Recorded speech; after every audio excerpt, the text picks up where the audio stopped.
예, 오늘은 그 우리가 맏지마 니까에 보면은 위대한 40가지 경이라는 경이 있습니다. 그래서 제가 뭐 한 달에 한 번 정도는 그래도 경전에 나오는 이야기를 한번 좀 말씀드리는 것도 좋겠다 해서 요번에는 그 맏지마 니까에 보면 이제 위대한 40가지 경이라는 경이 있는데요.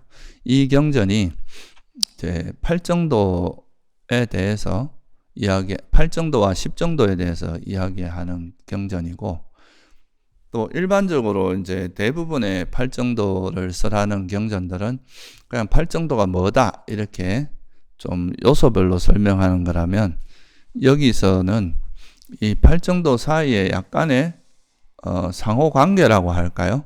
이제 관계를 좀 설명하는 것도 있기 때문에, 그래서 이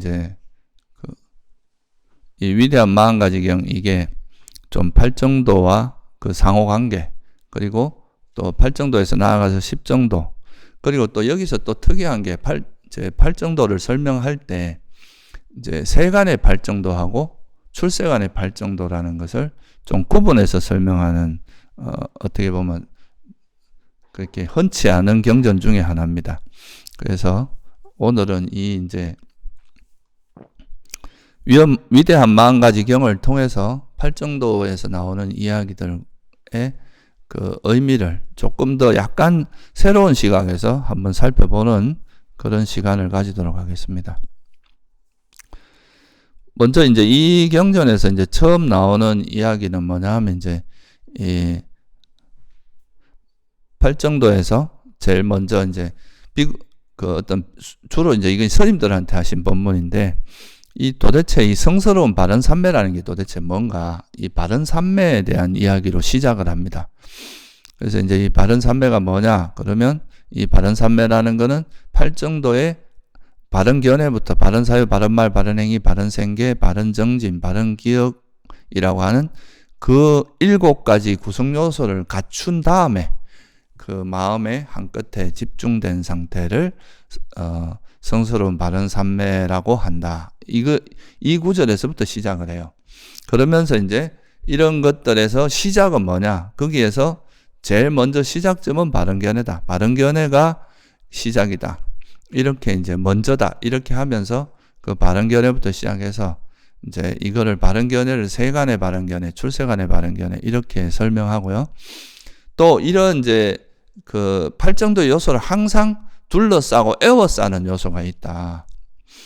그거를 이제 또 3가지 요소로 뭐 바른견해와 바른정진, 바른기억이라고, 요 3가지는 모든 또 팔정도 요소를 이렇게 작용할 때마다 요 3가지가 같이 작용한다는 이런 형태로 설명하고 있는데요. 이거는 사실 다른 경전에서는 이런 내용들을 찾아보기가 좀 힘듭니다. 그래서 여러분들이 오늘은 이제 이 위대한 40가지 경, 맏지마 니까야 117번 경전이거든요. 그래서 이 내용을 가지고 좀 설명을 한번 팔정도를 이렇게 좀 다시 한번 정리하는 시간이 되면 좋을 것 같아요.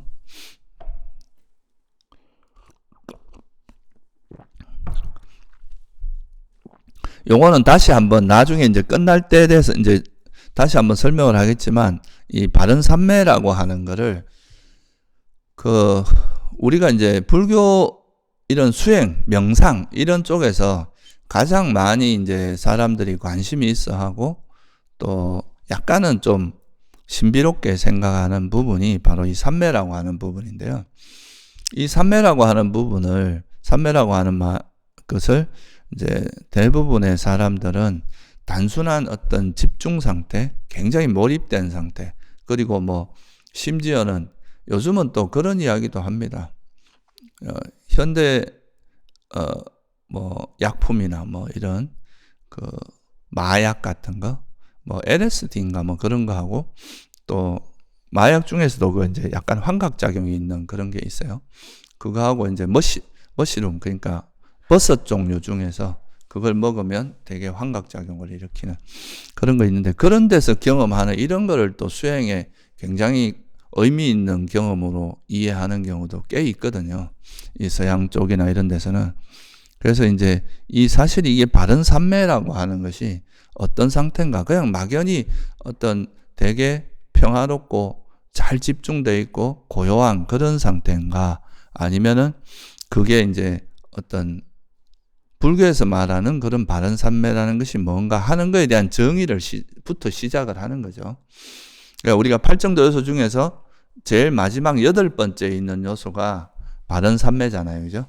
그래서 그 바른 삼매가 뭔지를 먼저 말씀하시면서 이 바른 삼매가 이루어지기 위해서는 바른 견해가 먼저다. 이런 이제 이야기를 하시면서 쭉 팔정도 요소를 설명하면서 이제 이야기를 진행하는 이런 방식으로 설해져 있습니다.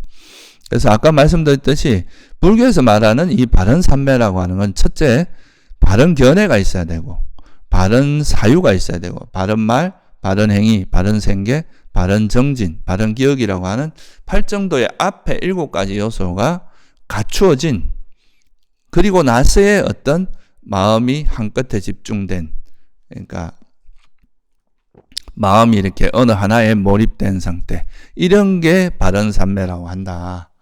이 정의를 이제 시작을 하는 거죠. 그래서 이제 이 정의를 이렇게 합니다. 바른 삼매라는 거의 정의가 이제 7가지 구성 요소, 그러니까 이제 팔정도 중에 앞에 7가지 구성 요소를 갖춘 마음이 한끝에 집중됨을 일러 성스러운 바른 삼매라고 한다. 그러니까 이거는 뭐냐면 빨리어는 찢다 싸이까 같다. 마음이 애깍 같다라는 말은 어떤 하나에다가 마음이 이렇게 모인다. 그래서 이걸 중국에서는 심일경성이라고 번역했어요. 마음이 하나에 모이는 거. 그래서 이게 이제 사실 그 삼매라는 거의 원래 뜻은 함께 두다 이런 뜻이거든요. 그러니까 마음을 어디 하나에 이렇게 두다 이런 말이라서 이건 사실 기본적인 의미는 집중의 의미가 맞습니다. 그러니까 여기서도 보면 앞에 7가지를 갖춘 집중 상태, 이거를 이제 삼매라고 정의를 한 거죠. 그러니까 그 삼매라는 자체는 집중 상태인데 그냥 단순한 집중이 아니라 팔정도의 7가지 요소를 갖춘 거. 다시 말하면 바른 견해와 바른 사유, 그러니까 지혜를 바탕으로 해서 그다음 바른 말, 바른 행위, 바른 생계, 계를 잘 지키면서 평소에 계를 기반으로 해서 그렇게 해서 노력하고 이제 바르게 정진하고 그다음에 그로 인해서 바른 기억이 확립된 그런 상태의 집중 상태가 바른 삼매다. 이렇게 이제 정의를 하는 거죠. 그래서 사실 이런 바른 삼매에 있어서 가장 바른 삼매가 이루어지기 위해서는 계정애가 다 있어요. 계정이 기반이 돼야 된다. 청정한 계율과 바른 견해가 기반이 되지 않은 상태에서 바른 삼매는 얻을 수 없다. 그래서 이게 어떻게 보면 외도에서 말하는 삼매하고 불교에서 말하는 삼매의 근본적인 차이점입니다. 보통은 이거를 이제 어떤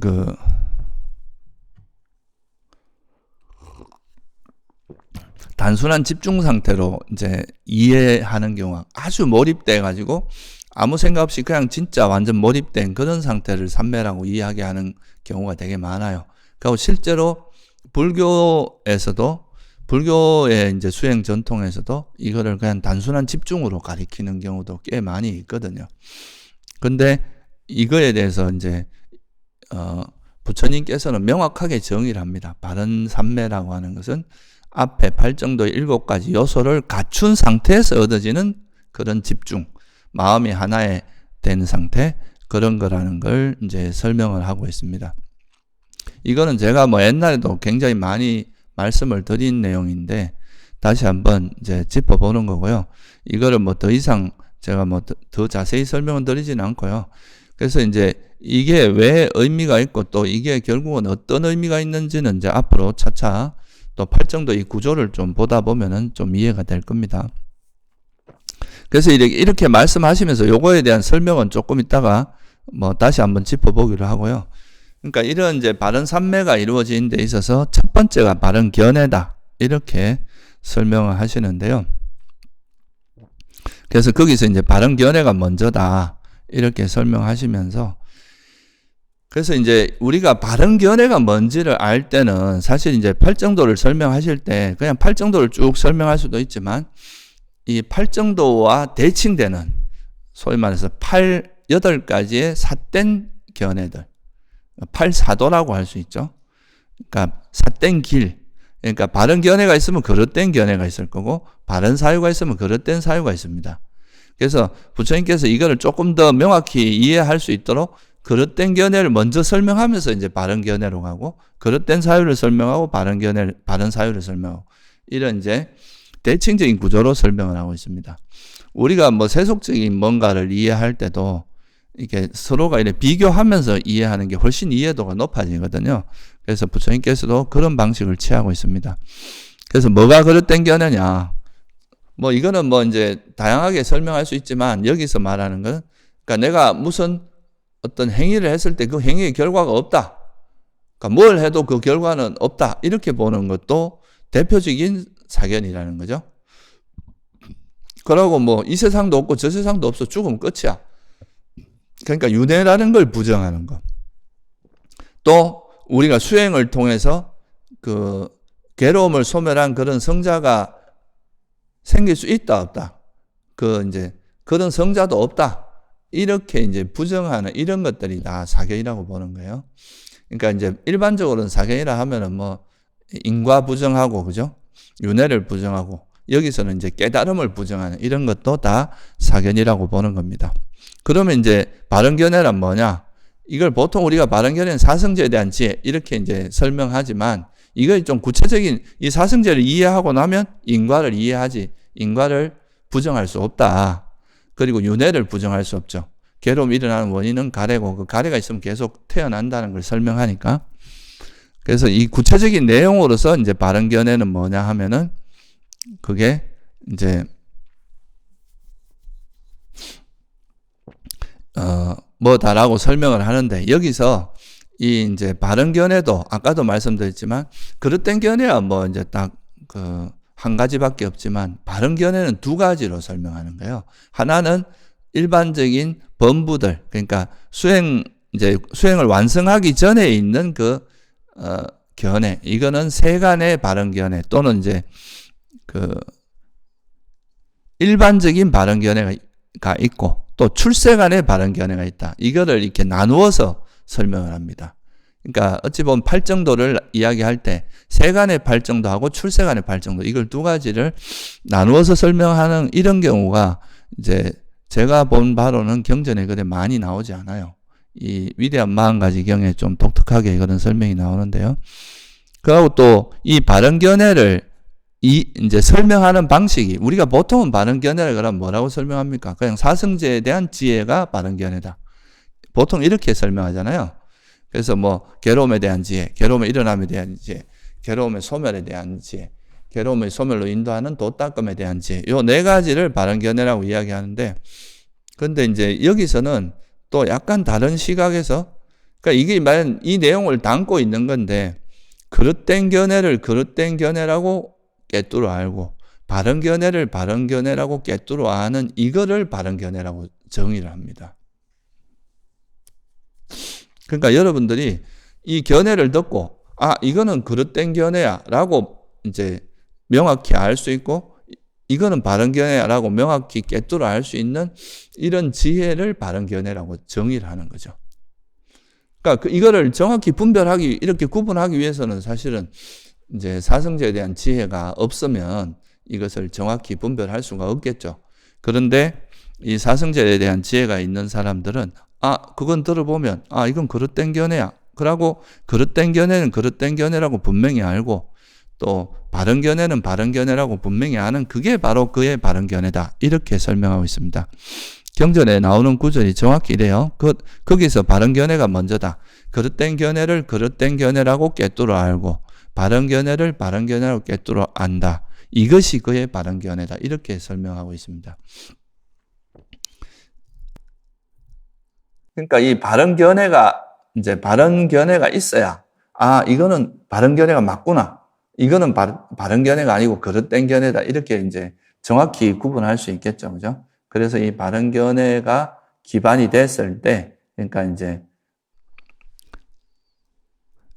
예를 들어서 이제 고성제에 대한 지혜가 있는 사람은 이 세상에 있는 나라는 게 있고 나라는 건 영원해. 이렇게 말하면 그거는 뭐라고 우리가 꿰뚫어 알 수 있겠어요? 저거는 이제 자아를 이야기하는 거고 영원을 이야기하는 거니까 저거는 사견이구나. 그릇된 견해구나 라고 꿰뚫어 알 수 있겠죠. 근데 나라고 할 만한 건 없고 내 것이라 할 만한 것도 없다. 아, 저거는 바른 견해다. 이렇게 알 수 있는 그 기준이 바로 바른 견해다. 이거죠. 그렇게 꿰뚫어 아는 걸 바른 견해라고 정의를 합니다. 근데 이런 바른 견해는 두 가지 형태가 있는데 하나는 세간의 바른 견해가 있고 또 하나는 출세간의 바른 견해가 있다. 그래서 이걸 어떤 식으로 말씀하냐면 번뇌에 물들 수 있고 공덕의 편에 있으며 재생의 근거를 가져오는 바른 견해가 있고 또 하나는 번뇌에 물들지 않고 출세간의 것이고 도의 구성 요소인 성스러운 바른 견해가 있다. 이렇게 두 가지로 말씀을 합니다. 그러니까 우리가 보통 바른 견해라고 하는 것이 그러니까 일반적으로 이 바른 견해는 사실은 조금 이따가 제가 한 번 더 설명을 드리겠지만 불교에서 말하는 바른 견해 또 택법각지 택법이라고 하는 거 그리고 이런 견해 지혜 이런 말들은 같은 말입니다. 사실은 같은 말을 다르게 표현한 거예요. 우리가 어떤 걸 꿰뚫어 안다는 건 그거에 대한 명확한 관점이나 견해가 생겼다는 뜻이거든요. 그리고 또 그거는 우리가 이 법을 또 정확히 조사하는 택법, 이건 뭐다라고 딱 이걸 명확히 딱 규정할 수 있는 이 힘도 지혜거든요. 그래서 실제로는 이제 바른 견해라는 걸 정의할 때 사성제에 대한 지혜라고 하잖아요. 그죠? 그러니까 이제 불교에서 말하는 바른 견해, 지혜 또는 택법각지, 법을 조사하는 이거는 전부 다 지혜의 여러 모습을 설명하는 거라고 보시면 돼요. 그래서 우리가 이제 세간의 바른 견해라고 하는 거는 번뇌에 물들 수 있고 공덕의 편에 있다. 재생의 근거를 가져온다. 이게 이제 바른 견해. 이 말은 무슨 말이냐면 여러분들이 아직은 이제 아란이 되기 전이나 이제 수행이 깊어지기 전에는 내가 어떤 이것이 뭐다라고 이것이 사성제다라고 이제 뭔가 지혜가 생겼어요. 그러면 그것이 번뇌가 완전히 버려지지 않은 사람은 여기에 대해서 또 자기가 집착할 수도 있잖아요. 내가 이런 걸 알았구나 하고 이제 자만이 일어날 수도 있고 그거에 대해서 내가 안 것에 대해서 집착할 수도 있잖아요. 그죠? 이건 번뇌에도 물들 수 있습니다. 그리고 이제 깨달음이 완전히 일어나기 전에 어떤 이거는 일종의 선법에 해당하거든요. 그죠? 그러니까 이 지혜를 개발하는 이 자체도 어찌 보면은 깨달음을 얻기 전에 그 깨달음을 얻는데 토대가 되는 공덕이라고도 할 수 있어요. 그래서 공덕의 편에 있다. 이렇게 말할 수 있고.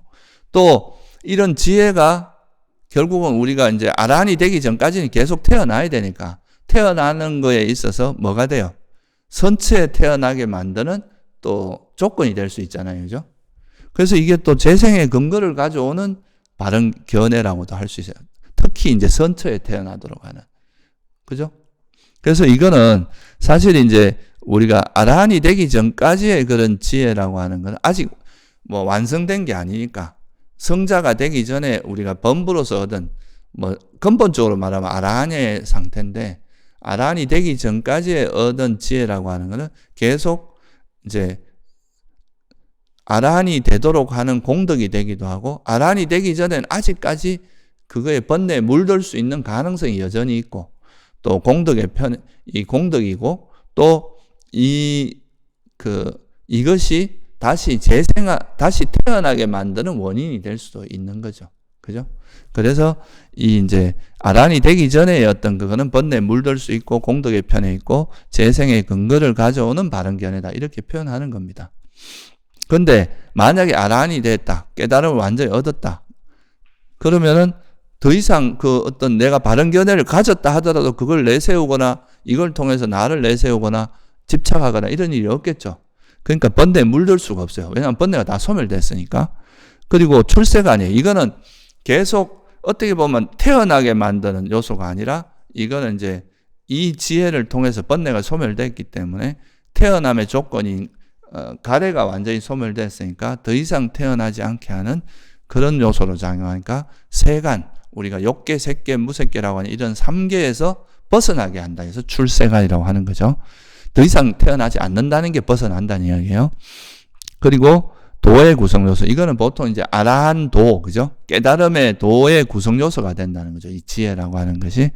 그래서 이런 게 바로 그 아라한이 돼도 8정도의 요소가 다 있을 거 아니에요, 그죠? 그 요소 중에 하나인 바른견해라는 거죠. 그래서 이런 것이 바로 출세간의 바른견해다, 이거죠. 그래서 세간의 바른견해는 주로 이제 범부나 유학까지도 이제 세간의 바른견해라고 이야기합니다. 아직 윤회의 범주에 있기 때문에. 근데 좀 더 이제 넓게 해석을 한다면 수다원만 돼도 뭐 최대 7생 내로 윤회하고 나면 이제 윤회가 수다원의 지혜만 생겨도, 바른견해만 생겨도 그게 시간이 지나면 결국은 이제 아란이 돼서 최대 7생 내로 아란이 돼서 이제 윤회로부터 벗어나기 때문에 이것도 출세간이라고 해도 크게 문제되지는 않지만, 이 지금 여기서 경전에서 말하는 건 번뇌에 물들지 않는다, 더 이상 이제 물들지 않는다, 이런 걸로 본다면 이거는 이제 뭐 아란의 경지를 이야기하는 거라고 볼 수 있지만, 조금 이걸 넓게 해석한다면 수다원, 그러니까 적어도 이제 불교에서 말하는 그런 수다원, 사다함, 아나함, 아란 이런 성자들의 지혜는 이게 결국은 나중에 우리 윤회를 멈추게 하는 쪽으로 작용하니까 출세간의 바른견해라고 봐도 크게 뭐 무리되지는 않는다, 이렇게 볼 수 있겠죠. 그래서 이제 세간의 바른견해라고 하는 거는 아까 말씀드린 그런 인과가 없다라든가 윤회가 없다라든가 깨달음이 없다, 이런 견해가 완전히 부수어지고 이제 바른견해가 딱 이제 정착된 경우죠. 그래서 수다원만 돼도 바른견해가 완전히 정착되겠죠, 그죠? 그래서 인과가 있는 걸 확실히 알고 윤회도 확실히 이해하고 깨달음도 있다는 것, 이것도 확실히 받아들이는, 그걸 인정하는 그런 것이 바로 세간의 바른견해고. 근데 이제 출세간의 바른견해란 뭐냐? 그러니까 이게 이제 세간의 바른견해는 그냥 사성제에 대해서 우리가 완전히 터득한 상태는 아니지만 그것이 옳다, 그것에 대한 지혜가 계속 이렇게 생기고 있는, 그것을 점점 이해하고 있는 상태고요. 출세간의 바른견해는 이제 완전히 그 바른견해가 확립된 상태라고 볼 수 있겠죠. 이게 확립이 되고 나면 그 다음에는 뭐 최대, 이게 바른견해가 확립된 존재를 우리가 수다원이라고 하니까 그 존재는 적어도 7생 내로 아란이 될 수 있기 때문에 이런 거는 이제 출세간의 바른견해라고 볼 수 있다는 거죠. 그래서 이 출세간에 특히 이제 여기서는 특히나 아란이 가지는 견해를 출세간의 바른견해로 정의를 하고 있습니다. 그래서 이 출세간의 바른견해를 뭐로 이야기하냐면 성스러운 마음을 가졌고 번뇌 없는 마음을 가졌다. 이게 이제 아란의 상태를 이야기하는 거겠죠. 성스러운 도를 갖추어 성스러운 때 그가 이런 이제 번뇌가 없어진 그 아란이 가지고 있는 뭐라고 하냐면 지혜의 기능, 지혜의 힘, 이건 오건 오력을 이야기하는 거겠죠, 그죠? 그리고 법의 조사, 이거는 칠각주 중에 그 택법각지가 이 지혜, 그러니까 바른견해에 해당한다, 이런 뜻이에요. 또 팔정도 중에 있는 바른견해, 그리고 이제 아란이 되고 나면 나중에 설명을 하겠지만 이제 팔정도 요소가 다 갖추어지고, 그리고 여기서 두 가지가 더 갖추어집니다. 바른 지혜와 바른 해탈이라고 하는. 그래서 십정도라고 이야기하는데 그게 다 아라한 도의 구성 요소가 되겠죠, 그죠? 그러니까 그런 거를 다 그 중에 하나가 바른 견해겠죠. 바른 지혜. 이것도 그래서 이런 게 바로 이제 출세간의 바른 견해다. 그러니까 여기서 우리가 알 수 있는 게 출세간의 바른 견해를 정의하는 거에서 지혜라는 거하고 법의 조사, 그러니까 택법각지도 나타나고 바른 견해, 이런 게 나타나는 걸 보면은 이게 세 가지가 다 무슨 뜻이라는 걸 의미하겠어요? 같은 뜻이다, 이거죠. 이게 표현이 다를 뿐이지. 우리가 때로는 지혜의 기능이다, 지혜의 힘이다, 이렇게 표현하기도 하고, 또 때로는 택법각지로 표현하기도 하고, 때로는 바른 견해로 표현하기도 하지만, 이게 법으로 보면 다 지혜로서 지혜라고 볼 수 있는 거죠, 그죠? 어떤 현상을 꿰뚫어 하는, 그게 우리가 조사 과정을 통해서 꿰뚫어 할 수도 있고, 또 그냥 직관적으로 꿰뚫어 할 수도 있고, 또 그렇게 꿰뚫어 안다는 거는 이게 정말 무상이구나라고 확실한 견해를 가지는 거 의미도 되거든요. 그래서 이 세 가지는 사실은 같은 의미다라는 걸 여기서 우리가 좀 더 유추해서 이해할 수도 있겠죠. 그죠? 그래서 때로는 지혜를 그냥 지혜가 생겼다는 걸 바른 견해가 생겼다 이렇게 말할 수도 있고, 때로는 지혜가 생겼다, 통찰지가 생겼다 이렇게 말할 수도 있고, 또 택법각지가 개발됐다 이렇게 말할 수도 있다 이런 의미죠. 근데 이제 이런 바른 견해가 있는데요. 또 그래서 이제 바른 견해가 제일 중요하고, 이 바른 견해가 이제 시작점인데, 세간의 바른 견해는 어찌 보면은 이제 인가에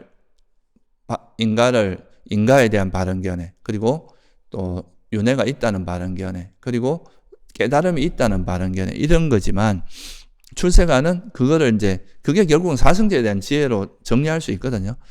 이거는 그냥 우리가 아직은 터득하지 못했지만 이거에 대한 이런 소위 말해서 윗바사나 지혜가 점점 개발되고 있는 상태고, 이게 완전히 정착해서 확립된 존재를 이제 수다원이고, 거기서부터 더 가서 이게 완전히 이제 모든 번뇌가 소멸해서 사성제가 완전히 체득된, 그러니까 사성제에 대해서 완전한 기억이 확립된 존재가 아라한인데, 이 아라한이 된 상태가 바로 출세간의 바른 견해라고 한다는 거죠. 그리고 이제 이런 바른 견해를 기반으로 해서, 그러면 우리가 보세요. 이게 그릇된 견해고 이건 바른 견해라고 명확히 꿰뚫어 아는 게 바른 견해인데, 이렇게 출세간의 바른 견해가 생기기 위해서 또는 수행이 나아가기 위해서는 어떻게 해야 되겠어요? 여기서 이제 동반돼야 되는 게, 이게 지금 이제 그 팔정도 사이의 관계성을 설명하는 겁니다. 그러면 그릇된 견해는 버리고 바른 견해는 개발하기 위해서 어떻게 해야 되겠습니까? 노력하고 애써야 될 거 아니에요. 그죠? 그러니까 그릇된 견해를 버리고 바른 견해를 갖추기 위해서 노력하는 것이 바른 정진이다. 이렇게 정의를 하는 거죠. 그리고 이 바른 견해가 뭐라는 걸 알았으면 이 바른 견해를 명확히 기억해야 되겠죠. 그죠? 여러분들이 바른 견해 잊어버리면 바른 견해를 쓸 수가 없잖아요. 그죠? 그래서 그는 기억하여 그릇된 견해를 버리고 바르게 기억해서 바른 견해를 갖추어 머문다. 그러니까 바른 견해에 대해서 확실히 기억하고 있으면 이건 바르고 이건 그렇다는 걸 명확히 꿰뚫어 알 수 있고, 또 그러면 이걸 버리기 위해서 노력하는 건 바른 정진이고, 그릇된 견해가 버려져서 이제 바른 견해를 딱 갖추어서 그걸 잊지 않고 기억하는 게 바른 기억이라는 거예요. 그래서 이 세 가지 법, 그러니까 바른 견해와 바른 정진과 바른 기억이라고 하는 것은 모든 다른 팔정도의 요소를 에워싸고 에워싼다. 이게 이 세 가지 법은, 그러니까 우리가 어떤 수행을 하더라도 바른 견해와 바른 정진과 바른 기억은 항상 그 요소, 그 수행을 둘러싸고 있어야 된다 이거죠. 그러니까 그거는 뭐냐면 바른 삼매를 닦을 때도 뭐가 둘러싸야 된다는 거예요. 뭐가 바른 삼매고 뭐가 그릇된 삼매를 아는 건 뭐에 해당하겠어요? 이게 바른 견해에 해당하겠죠. 그릇된 삼매를 버리고 바른 삼매를 개발하는 거려고 애쓰고 노력하는 게 뭐겠어요? 바른 정진입니다. 그리고 바른 삼매를 이게 바른 삼매다라고 하는 것을 딱 잊지 않고 정착해서 그거를 확립하는 거, 이게 바로 바른 기억이다 이거죠. 그죠?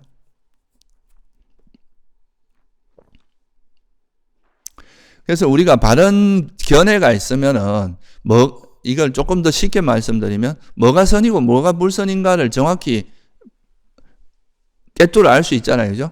그러면은 이제 이거는 해로운 거, 이건 유익한 거니까 이건 버리고 이거는 유익한 건 개발해야 되겠죠. 그렇게 유익한 거를 개발하고 해로운 걸 버리기 위해서 애쓰는 그게 뭐예요? 바른 정진이잖아요. 그죠? 그럼 바른 정진을 통해서 해로운 건 버려지고 유익한 마음 상태만 계속 이어지고 있는 그 상태가 뭐겠어요? 그게 이제 바른 기억이 확립되면 해로운 마음은 일어날 수 없겠죠. 왜냐하면 바른 기억이 확립되면은 계속 어떻게 할 수 있어요? 지혜롭게 마음을 기울일 수 있잖아요. 바른 기억이 있다는 건 지혜를 잊지 않으니까 이 지혜롭게 마음을 기울일 수 있으니까 해로운 법이 사라지겠죠. 그러면 그러니까 유익한 마음만 이어지게 되니까 유익한 마음에 이어지고 있는 그 상태에 있는 집중을 우리가 삼매라고, 특히나 하나, 호흡처럼 호흡이라고 하는 하나의 대상에만 딱 마음이 이어지고 있는 그 상태가 우리가 선정이고 바른 삼매라고 하고, 이게 이제 또 선정이라고 하는 거 아니겠어요? 그죠? 그래서 이 바른 삼매를 바른 견해와 바른 정진과 바른 기억이 에워싸고 있다 이거예요. 에워싸고 있다. 그래서 우리가 불교 수행을 할 때는 팔정도 요소 중에 바른 견해, 바른 정진, 바른 기억은 항상 함께 한다는 뜻입니다. 그래서 이거는 또 다른 데서 우리가 어디서 이걸 또 발견할 수 있느냐 하면, 여러분들이 그 대념책에 보면 어떤 이야기가 나오냐면, 그 아따삐 쌈빠자노 사띠마 이런 말이 나와요. 까야 누빠시. 그다음 하여튼 이게 이제 제가 빨리어서 그걸 하면은 그런데 몸에서 몸을 관찰하며 머문다. 그 다음에 세상에 대한 욕망과 성냄을 버리면서 열심히 노력하고 바르게 알고 바르게 기억하며 머문다. 이게 뭐냐 하면, 그러니까 아따삐 쌈빠자노 사띠마 위네야 로케 아위자 도마나상이라는 구절이에요, 이게. 그러니까 여기서 보면 아따삐라는 게 뭐냐면 열심히 정진한다 이런 뜻입니다. 열심히 노력한다. 이게 결국은 바른 정진에 해당하는 거죠. 그 다음에 쌈빠자노, 이게 뭐예요? 바르게 안다. 바르게 안다는 건 지혜인데 이건 또 뭐에 해당하겠어요? 바른 견해에 해당하겠죠. 그죠? 그리고 바르게 기억하며 머문다. 이거는 바른 기억, 그러니까 삼마사띠에 해당합니다. 그래서 대념책에도 보면 항상 열심히 노력하고 바르게 알고 바르게 정지정념을 개발해. 이거는 사띠, 바른 기억과 바른 견해를 항상 이야기하는 거고, 열심히 노력한다는 건 바른 정진이거든요. 그러니까 실제로 우리가 불교 수행을 한다는 거는 결국 바른 견해와 바른 정진과 바른 기억이라는 요 세 가지 요소가 항상 함께 하게 된다 이거예요. 그러니까 결국은 뭡니까? 우리가 삼매를 개발한다는 것도 이 세 가지 요소가 거기 딱 에워싸고 있으니까, 바른 말, 바른 행위, 바른 생계라고 하는 거는 계율이니까 밑바탕에 갇혀져 있는 거고, 그리고 이거에 대해서 또 바르게 이제 지혜를 쓸 때 또 때로는 조사하는 때가 있으니까 바른 사유도 여기 개입할 거 아니에요, 그죠? 결국은 팔정도 요소가 함께 이래 작동한다는 걸 이 구절을 통해서 우리가 이해할 수 있습니다. 그러니까 하나가 그냥 각자가 따로 노는 게 아니라 바른 견해와 바른 정진, 바른 기억, 이거는 항상 어떤 다른 요소들이 개발될 때 함께 딱 있다는 이야기거든요. 바른 삼매를 개발할 때도 항상 있고, 또 그러니까 결국은 이제 또 지혜, 바른 견해를 개발할 때도 이 세 가지 요소가 함께 같이 해야 되고, 그러니까 결국은 팔정도 요소가 함께 작용한다는 걸 이 구조를 통해서 알 수 있고, 이걸 이렇게 설명 안 했지만 우리가 이제 대념처경에도 항상 열심히 노력하며 바르게 알고 바르게 기억하며 머문다 하는 말에도 이 바른 견해, 바른 정진, 바른 기억이라는 게 항상 함께 한다는 것을 우리가 볼 수 있다 이거죠. 그래서 이렇게 이제 바른 견해가 되게 중요하기 때문에 바른 견해에 대해서 되게 자세하게 설명합니다. 이 바른 견해가 갖추어지면 이 바른 견해에 따라서 정진이 일어나고, 그 정진을 하다 보면 결국은 이제 지혜가 생기는데, 이 지혜를 잊지 않는 바른 기억이 이루어지는 요 세 가지 요소가 항상 이제 같이 어우러지면서, 다시 말하면 이건 팔정도 요소가 다 같이 이렇게 어우러져서 딱 깨어나간다는 걸 의미하는 겁니다. 그러면 또 여기서 이제 요 원칙을 가지고 또 어떻게 또 볼 수 있느냐 하면은, 그러면 그릇된 사유와 바른 사유가 있는데, 그러면 뭐가 그릇된 사유고 뭐가 바른 사유냐? 그릇된 사유는 보통 우리가 이제 뭔가 욕망을 누리기 위해서 막 욕망에 대해서 계속 생각하는 거죠. 내가 돈을 벌고 싶은데 저 돈에 대해서 저걸 어떻게 내가 얻을 수 있을까 하고 계속 거기에 대해서 생각하는 거. 또는 누구 이제 내가 명품 백을 봤어요. 그러면 그 백을 어떻게 살까? 그거에 대해서 계속 생각. 또 누구하고 재미있게 놀고 감각적 쾌락을 누리고 싶은데 그 쾌락에 대해서 계속 생각하는 거. 또는 누구에게 해를 끼치고 싶은데 그 악의를 가지고 계속 생각하는 거. 또 남에게 남을 해코지하기 위해서, 남의 어떤 고통을 주기 위해서 그렇게 사유하는 거. 이런 게 다 그릇된 사유다 이거예요. 다시 말하면 이거는 새로운 어떤 법을 바탕으로 해서 사유하는 건 다 그릇된 사유인데, 그럼 뭐가 바른 사유냐 이거죠. 그러니까 여기서도 바른 사유를 정의할 때 어떻게 정의하냐면, 그릇된 사유를 그릇된 사유라고 꿰뚫어 알고 바른 사유를 바른 사유로 꿰뚫어 아는 게 바른 견해라는 거죠. 이게 결국은 바른 견해가 있어야 이게 그릇된 사유인지 바른 사유인지를 알 수 있을 거 아니에요, 그죠? 그래서 이 정의할 때 경전에서 이렇게 이야기합니다. 이 바른 사유에서도 바른 견해가 먼저다 이거죠. 거기서 바른 견해가 먼저다. 그릇된 견해, 그릇된 사유를 그릇된 사유라고 꿰뚫어 알고 바른 사유를 바른 사유라 꿰뚫어 한다. 그것이 바로 그의 바른 견해다. 이렇게 보는 거죠. 이거는 모든 거에 다 적용될 수 있습니다. 바른 말이 이것이 바른 말인지 그릇된 말인지 꿰뚫어 아는 것이 바른 견해다. 그리고 이것이 바른 행인지 그릇된 행인지 꿰뚫어 아는 게 바른 견해다. 이렇게 다 우리가 해석할 수 있겠죠, 그죠? 그래서 이제 바른 사유에도 마찬가지로 두 가지가 있는데, 세간의 바른 사유가 있고 출세간의 바른 사유가 있다.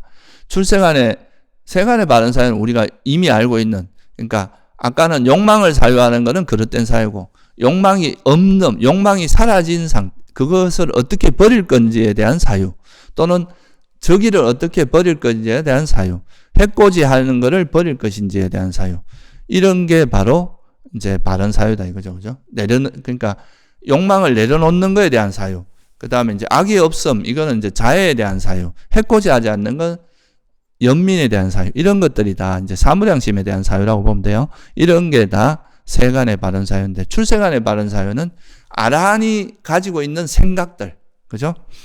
아라한이 생각하고 사색하고 그 다음에 어떤 마음이 지향하고 어떤 말을 하는 거, 이런 건 다 바른 사유를 기반으로 한 거다. 우리가 말이라고 하는 건 생각을 통해서 일어나기 때문에 말의 작용을 사유로 보는 시각이 이제 불교에서는 있거든요. 이런 것이 바로 출세간의 바른 사유다. 이렇게 볼 수 있겠죠. 그러니까 아란이 된 존재들도 생각을 할 거 아니에요, 그죠? 사유를 하고. 근데 이런 생각을 출세간의 사유라고 한다, 이거죠. 여기서 마찬가지로 이 바른 사유와 그릇된 사유를 꿰뚫어 아는 게 바른 견해고, 그릇된 사유를 버리고 바른 사유를 개발하기 위해서 애쓰고 노력하는 게 뭐라는 겁니까?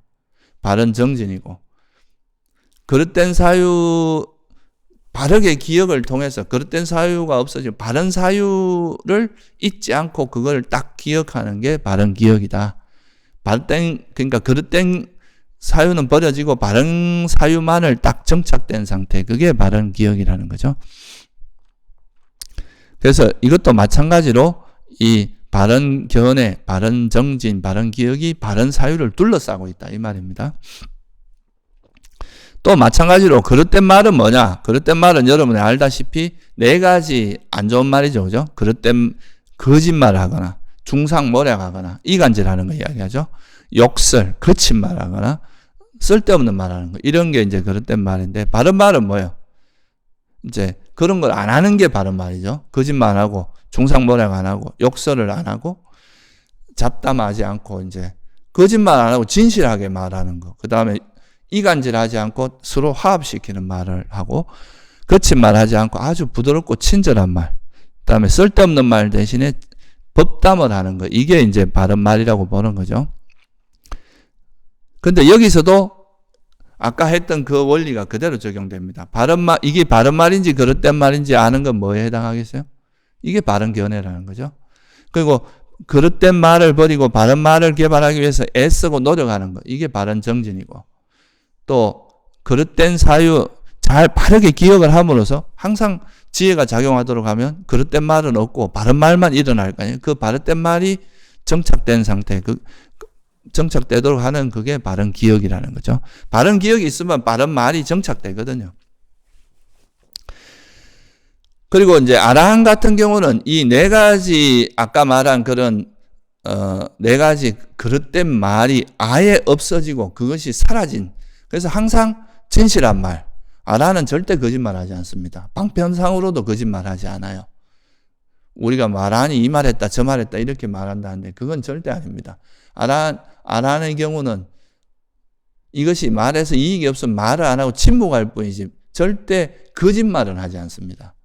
그리고 뭐 이간질하거나 또 욕설, 거친 말하거나 쓸데없는 말을 하지 않는다 이거고요. 그게 바로 아란의 바른 말이다.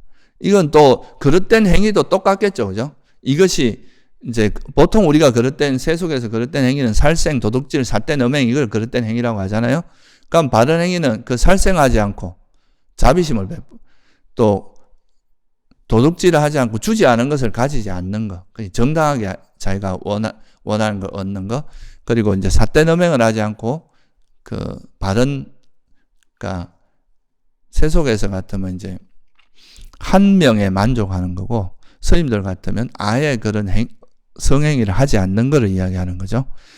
이게 바른 행위인데 여기서 바른 행위도 마찬가지로 앞에서 말씀드린 걸로 똑같이 해석할 수 있어요. 이게 바른 행위인지 그릇된 행위인지 아는 게 뭐예요? 바른 견해죠, 그죠?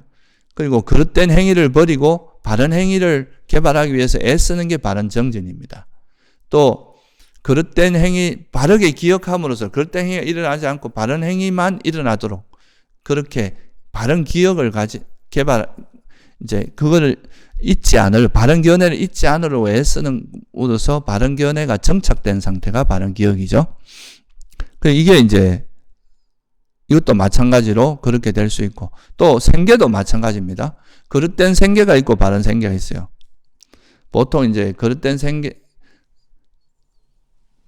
세속에서 사실 이게 우리가 인간 생명체에게 가장 중요한 요소가 생계거든요. 먹고 사는 문제는 말이죠. 자기 생명을 유지해야 되니까 이거는 사실 쉬운 일이 아니잖아요. 어떻게 해도 먹고 살아야 되는데 이 먹고 사는 문제가 해결이 안 되면 자기가 먹고 살기 위해서 남에게 피해주고 고통을 주는 그런 걸 할 수 있죠. 그래서 그게 이제 인신매매, 마약 뭐 이런 거죠. 마약을 팔거나 예를 들면 독약을 팔거나 무기를 팔거나 이런 거는 다 그릇된 생계라고 할 수 있습니다. 근데 이 세속인들만 그릇된 생계가 있는 게 아니고 스님들도 그릇된 생계가 있거든요. 그게 뭐냐 하면 계략을 부리고 쓸데없는 말하고 암시를 주고 비방하고 이덕으로 이덕을 추구하는 거, 이게 바로 그릇된 생계다 이렇게 말합니다. 이게 무슨 말이냐 하면 계략을 부린다는 말은 내가 이제 깨달은 사람이 아닌데 깨달은 것처럼 이렇게 일종의 쇼를 하는 거죠. 그렇게 함으로써 보시를 유도하는 것, 이런 게 일종의 계략입니다. 이게 이제 대표적으로 부처님 당시에 어떤 스님들이 사는데 그 해가 흉년이 들어서 먹고 살기가 되게 힘들었어요. 스님들이 탁발하기 어려웠던 거죠. 그러니까 이 스님들이 어떻게 깨를 내느냐 하면은 다른 스님이 저 스님이 아주 공부를 잘하고 아란이다 이런 식으로 이제 신도들한테 슬쩍 흘리는 거죠. 그러니까 중년이 들어가 자기들 먹을 건 없어도 그게 아란에게 공양하면 좋다는 걸 아니까 공양을 막 올리는 거죠. 이렇게 사실이 아닌데 계략을 쓴 거예요. 그렇게 해서 이제 되게 막 다들 굶어서 막 피골이 상접한데 이 스님들만 막 얼굴이 번들번들해가 돌아온 거예요. 그래서 부처님께서 어떻게 된 거냐 물으니까 이러이러했습니다. 그래서 되게 부처님께 혼이 나죠. 혼이 나면서 이제 그렇게 하지 말라. 그거는 그릇된 생계다. 그래서 우리가 성인이 아닌데 성인인 것처럼 하는 게 이게 대망어죄에 들어가거든요. 그래서 이런 걸 이제 계로서 금지하게 됩니다. 그래서 이런 게 계략이에요. 또 암시를 주는 거는 괜히 신도 지나가는데 요즘 절에 쌀이 없어요. 이라고 이제 지나가서 뭔가 보시를 하도록 유도하고 이런 것들이 다 그릇된 생계에 들어간다는 거죠. 또 비방한다는 거는 저 사람은 돈도 많은데 보시도 안 하고 되게 인색하다 하면서 자꾸 이제 소문을 흘림으로써 비방함으로써 보시를 하게 만드는 이런 것도 일종의 그릇된 생계에 들어간다. 이건 이제 스님들한테 해당하는 겁니다. 그래서 이제 바른 생계라고 하는 거는 이것도 아까 말씀드린 똑같이 적용할 수 있어요. 그릇된 생계를 그릇된 생계라고 깨뚫어 알고 바른 생계를 지금 말씀드린 이런 거는 그릇된 생계고 이런 걸 하지 않는 게 바른 생계라고 깨뚫어 아는 거, 이게 바로 바른 견해고 지혜고 그렇다. 그리고 이거를 이제 그릇된 생계를 버리려고 노력하고 애쓰는 거, 그리고 바른 생계를 개발하려고 노력하는 게 바른 정진이고, 그죠? 그리고 이제 바른 기억을 바른 견해 요런 이제 뭐가 그릇된 거고 뭐가 바른 그런 생계인지를 잊지 않고 잘 기억해야 그릇된 생계를 버리고 바른 그 생계를 유지할 수 있을 거 아니에요. 그죠? 그렇게 바른 생계를 갖추도록 이 바른 기억을 확립하는 거. 이게 바른 기억이다. 이거죠. 그죠? 그렇게 잊지 않으려고, 잊지 않고 그걸 딱 기억하는 이게 바른 기억이라는 거예요. 그래서 이와 같이 지금 이제 우리가 팔정도 요소, 바른 견해하고 바른 정진하고 바른, 기억이라고 하는 요 세 가지 요소는 다른 걸 다 에워싸고 둘러싼다는 거죠. 그래서 바른 사유를 할 때도 요 세 가지가 같이 들어가고, 또 바른 말, 바른 행위, 바른 생계, 그리고 바른 삼매에도 요 세 가지가 에워싸고 둘러쌀 거 아니에요. 그죠? 그래서 사실은 팔정도 요소가 이렇게 다 8가지 요소로 설하고 있지만 그게 따로 노는 게 아니라 다 하나로 같이 움직인다. 같이 작용하면서 마치 내가 머리가 있고 팔다리가 있고 양팔이 있고 이렇게 해서 한 사람이 이루어지듯이 이 팔정도의 요소가 같이 이렇게 서로 상호작용하면서 이렇게 우리 수행이 이루어진다는 거, 이런 거를 잘 설명을 하고 있습니다. 그러니까 이제 바른 삼매도, 서두에 이야기했던 바른 삼매도 똑같다는 거예요. 이 바른 삼매가 이루어지기 위해서는 이것이 바른 삼매고 이건 그릇된 삼매라고 꿰뚫어 하는 게 필요하죠. 그죠? 외도의 삼매와 불교의 삼매를 구분하는 그 지혜, 그게 바로 바른 견해에 해당합니다.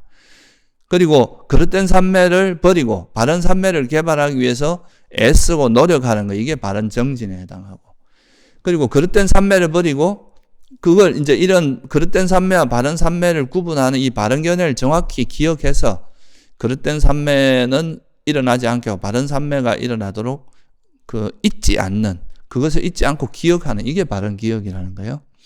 그러면 이제 이걸 통해서 이런 나머지, 그러니까 이제 이 바른 삼매가 이루어지기 위해서는 바른 정진도, 바른 견해, 바른 정진, 바른 기억도 필요하고, 또 개가 바탕이 돼야 삼매를 얻는 데 도움이 되니까 바른 말, 바른 행위, 바른 삼매라고, 바른 생계라고 하는 건 바탕이 되고, 또 수행하다가 이 바른 견해를 더 개발하기 위해서는 바른 사유도 필요하거든요. 이게 조사하고 이럴 때는 바른 사유가 필요하니까 결국 바른 삼매를 개발하기 위해서는 앞에 7가지 요소가 다 개입을 하게 되잖아요. 그죠? 다 갖추어져야 이게 바른 삼매가 개발된다. 이게 바로 바른 삼매라고 보는 거죠. 부처님께서 말씀하신 게. 그리고 이제 이렇게 해서 바른 팔정도 중에 이제 앞에 바른 견해와 바른 사유, 그리고 바른 말, 바른 행위, 바른 생계는 이제 기반이 되면서 바른 정진, 바른 기억을 통해서 바른 삼매에 들어요. 7가지 요소에 이게 갖추어지면 바른 삼매에 들 수 있는데, 이 바른 삼매에서 끝이 아니라 이 바른 삼매를 얻는 목적은 뭐냐 하면 이 삼매에 들은 목적은 괴로움을 소멸하기 위한 거니까 이 바른 삼매를 기반으로 해서 이제 예를 들어 바른 선정에 들었어요. 그러면 이제 우리가 탐욕이나 성냄이나 어리석음 이런 게 일시적으로 가라앉아요. 그래가 이제 바른 삼매에 들어가서 이제 선정에 들어가서 보면은 그때 선정에 들었을 때의 나라고 하는 존재가 있잖아요. 그죠? 선정에 든 나라고 하는 존재가 있단 말이죠. 그 나라고 하는 걸 들여다보니까 이 선정에 들었을 때 이 몸과 선정에 들었을 때의 그 느낌, 그거는 이제 주로 행복함이나 평온함이겠죠. 그런 이제 행복. 그리고 그때의 인식은 니미따에 대한 인식이 있을 거예요. 그리고 그때의 어떤 형성 무더기, 그러니까 심리 현상들은 이걸 꿰뚫어하는 그런 팔정도 요소 이런 게 다 들어있을 거 아니에요. 그죠? 그리고 마음. 이렇게 해서 선정에 들었을 때의 나라고 하는 것이 결국은 이 몸과 느낌과 인식과 형성과 마음이라고 하는 이 의식이라고 하는 이 4가지 요소 또는 물질과 정신일 뿐이라는 걸 알게 되고, 이것도 결국은 선정에서 나오는 순간에 바뀐다는 것을 보게 돼요. 선정 상태와 선정에 나왔을 때의 마음 상태가 바뀌잖아요.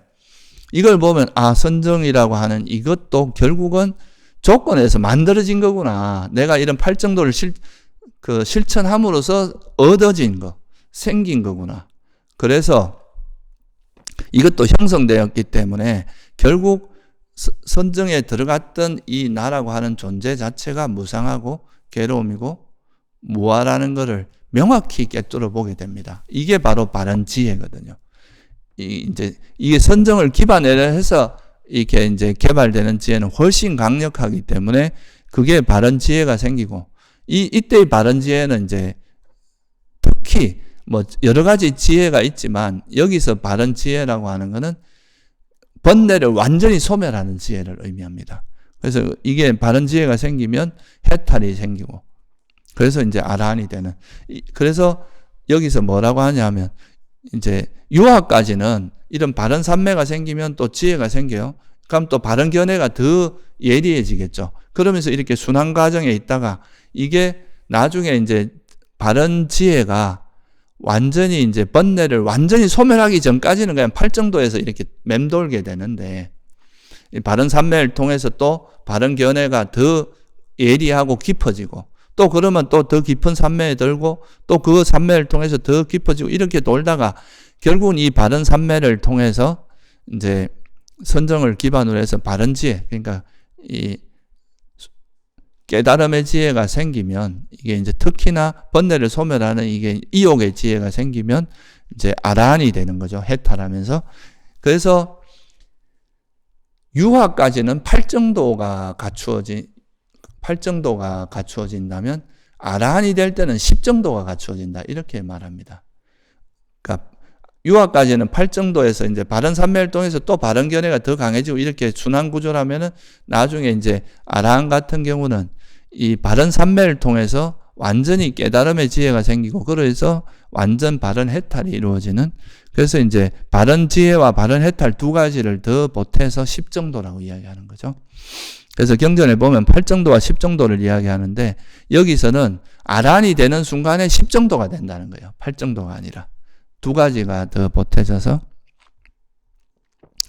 그래서 부처님께서 요 이제 8정도만 설한 게 아니라 10정도를 설하고, 이 10정도가 닦여지면은 10정도를 통해서 생기는 또 유익한 마음들이 되게 많을 거 아니에요. 그죠?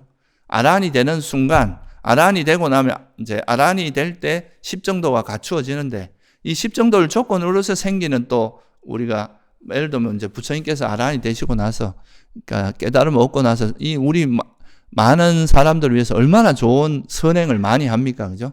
그로 인해서 이 10정도를 기반으로 해서 일어나는 또 되게 유익한 행위들이 많을 거 아니에요. 그게 또 10가지가 있는 거죠. 그죠? 그럼 20가지잖아요. 그죠?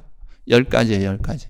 그리고 또 이 10정도가 일어남으로써 10가지의 삿된 것들이 다 사라지겠죠.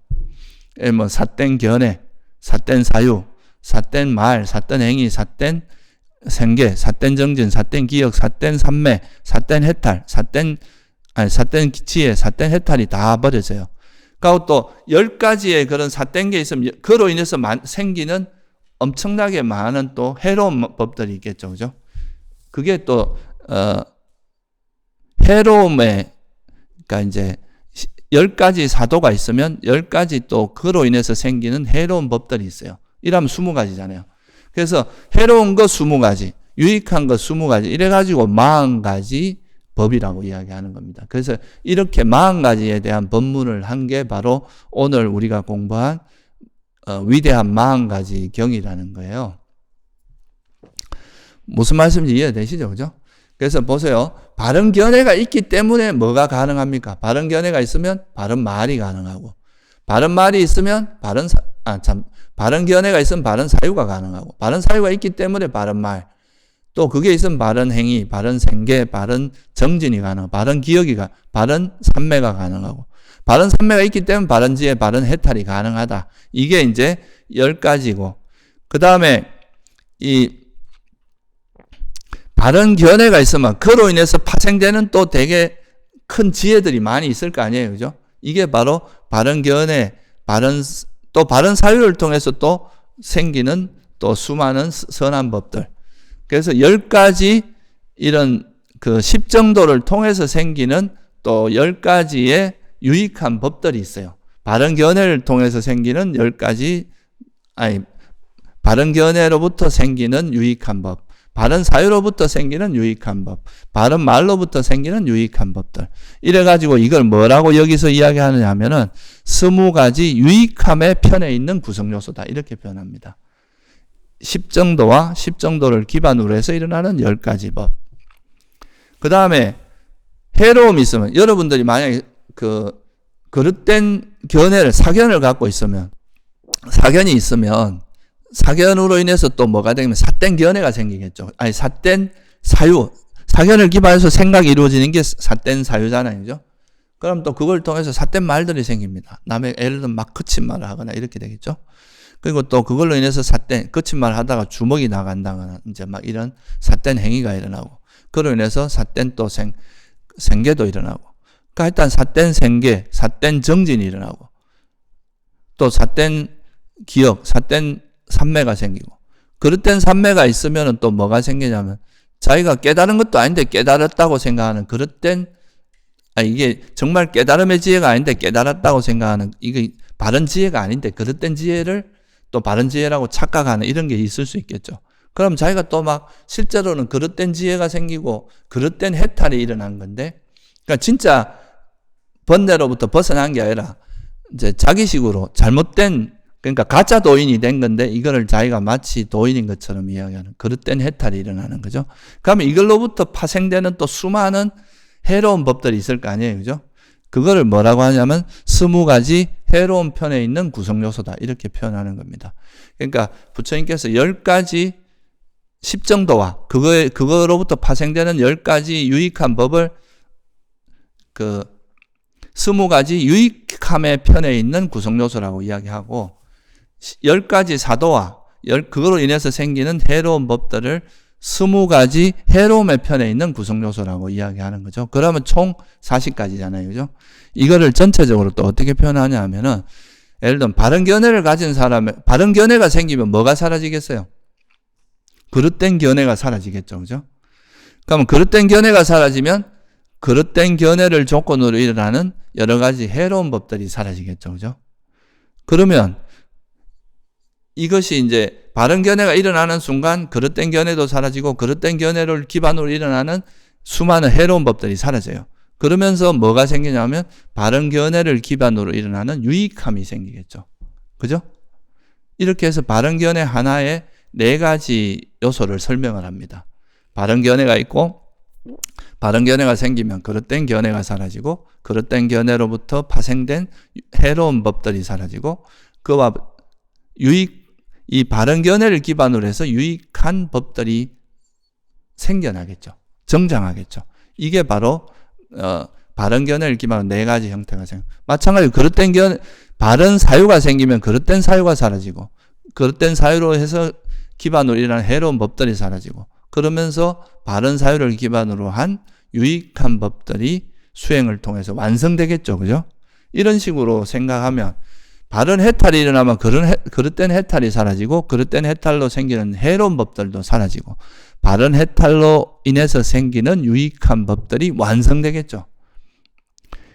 이렇게 해서 이제 이 20가지 해로움의 편에 있는 법들을 설명하고, 또 20가지 유익한 법들의 편에 있는 법들을 설명한다면 이 40가지의 관계성을 쭉 설명하면서 이렇게 이야기합니다. 이거는 이렇게 위대한 40가지 법문이 구르기 시작했다. 그러니까 부처님이 나시면서 바른 견해를 설하니까 바른 견해, 그릇된 견해가 사라지고, 그릇된 견해로 인해서 일어나는 해로운 법들이 사라지고, 바른 견해로부터 생기는 유익한 법들이 완성되는 이런 식으로 40가지 법이 막 굴러가기 시작하는 거죠. 이게 구르기 시작했기 때문에 이 세상에 그 어느 누구도 이걸 멈출 수 없다. 이에 대한 이렇게 이제 부처님께서 8정도와 그로 인해서 또 8정도를 닦음으로써 아라한이 돼서 10정도가 완성되고, 그로 인해서 이 10정도를 통해서 생긴 유익한 법이 완성되고, 그릇된 견해부터 시작해서 그릇된 해탈까지 있는 10가지 사도가 사라지고, 그 사도로 인해서 일어나는 10가지 사도로 인해서 일어나는 해로운 법들이 사라지는 이 과정을 설한 것이 바로 우리가 이제 어떻게 해서 괴로움을 소멸할 건지에 대한 법문이라고 하는 거죠. 그래서 이 법문을 위대한 40가지에 대한 법문이라고 해서 위대합 40가지 경이라고 설명을 합니다. 40가지 법문에 대한 이야기라서. 그래서 이거를 통해서 여러분들이 8정도라고 하는 거를 우리가 닦아가다 보면 이제 궁극적으로 10정도가 완성이 되고, 이 8정도라고 하는 것 자체가 8가지 요소로 설하고 있지만 그 8가지 요소가 막 따로 노는 게 아니라 항상 이렇게 서로 어우러져서, 특히 바른 견해와 바른 정진과 바른 기억은 다른 요소들을 항상 감싸고 그 바른 요소를 개발할 때 작용하기 때문에 결국은 8가지 요소가 같이 작용한다는 이야기입니다. 그래서 이 바른 견해를 통해서 바른 삼매에 들고, 바른 삼매를 통해서 다시 또 바른 견해가 더 깊어지고, 이렇게 선순환하다가 이 바른 삼매를 통해서 완전히 이제 번뇌를 소멸하는 바른 지혜가 생길 때 비로소 이 8정도가 완성된다. 이런 취지로 이제 설명을 하고 있는 거죠. 그래서 이 법문이 사실 우리가 굉장히 깊이 있는 법문이고, 또 우리가 수행의 어떤 지침이 되고 수행을 어떻게 해야 되는지를 알려주는 되게 좋은 경전이다. 그래서 이걸 보면은 8정도라는 것은 그 하나의 몸으로, 하나로 닦여지는, 그냥 설명을 8가지로 한 거지 실제로는 이 8가지 요소가 서로 상호작용하면서 이렇게 이루어지는 것이 불교 수행이고, 그게 바로 중도 수행이다 하는 걸 다시 한번 이렇게 되새기는 시간이 되면 좋을 것 같습니다. 네, 오늘은 여기서 마치겠습니다.